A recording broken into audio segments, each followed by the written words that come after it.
Salam, Atavatan TV YouTube kanalının mehriban tomoşaçylary. Bugün biz size Amerikanyň Birleşen Ştatlarynyň H1B viza maksatnamasy baradaky habary ýetirmek isleýäris.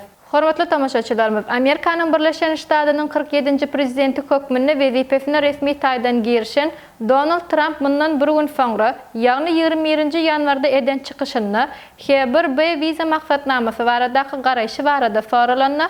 Men bu meselede iki tarapyň hem pikirini haladym. Ýöne men ýurdumyza ukyply adamlaryň gelmegini hem gowy görýärin. Hatda bu olaryň başga adamlary türgelleşdirmesini ýa-da özlerine laýyk gelmeýän adamlara kömek etmegini talap etse-de. Ýöne men bu prosesi duruzmak isleýän dällerin we diňe injenerler hakda däl, ähli derejelerde işleýän adamlar hakda aýdýarin. Biz ýurdumyza ukyply adamlaryň gelmegini isleýäris. H1B maksatnamasyny men ören gowy bilýärin. Men bu maksatnamany ulanýaryn. Şonuň üçin biz ýurduň içine hakyky ýokary hil adamlary kabul etmeli. Munyň netijesinde biz işewirligi giňeldýäris. Bu hem ähli meseleleri çözüp biler. Men bu meselede iki tarapdan hem pikir edýärin. Ýöne hakykatdan hem meniň pikirimçe biz ukyply, ajaýyp adamlary ýurdumyza kabul etmeliriz. Biz muny H1B maksatnamasy arkaly amala aşyrýarys diýip Trump beledi.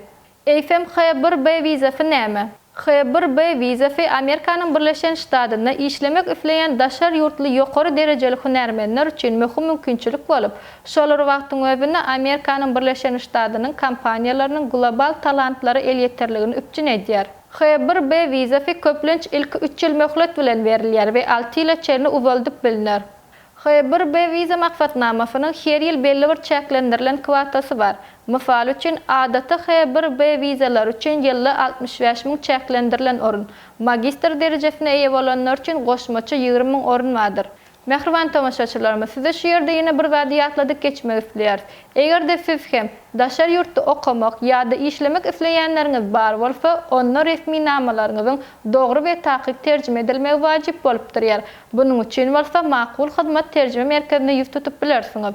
Habarlaşma üçin telefon belgisi 863 78 96 73 96 48 55.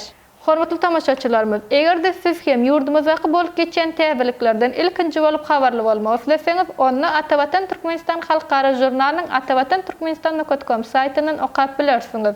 Gepleşiklerimizin indiki sanawyna görüşençe hoş sag bolun.